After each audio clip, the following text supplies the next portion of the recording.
সম্মানিত দর্শকবৃন্দ, আসসালামু আলাইকুম। এই ভিডিওতে আমি আমার খামারটা পুনরায় আপনাদের সাথে শেয়ার করতেছি। আমি আমার এই খামারটা এর আগেও আপনাদেরকে অনেকবার দেখিয়েছি। মুরগি থাকা অবস্থায় দেখিয়েছি, মুরগি না থাকা অবস্থায়ও দেখিয়েছি। আমার এই খামারে অনেকদিন মুরগি রাখার কারণে বা দীর্ঘদিন থেকে মুরগি চাষ করার কারণে আমার এই খামারে বিভিন্ন জায়গায় এদিক সেদিকে কিছুটা নষ্ট হয়ে গেছে। সেই জায়গাগুলো মেরামতের কাজ চলতেছে এখন।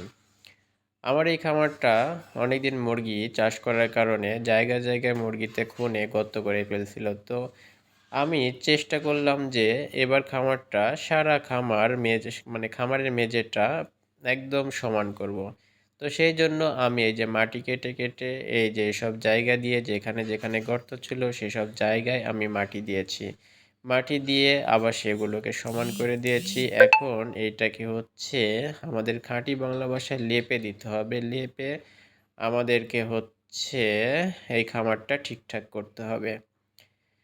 তো আজকের ভিডিও এ পর্যন্তই। আপনারা সবাই ভালো থাকবেন। ধন্যবাদ আপনাদের সবাইকে।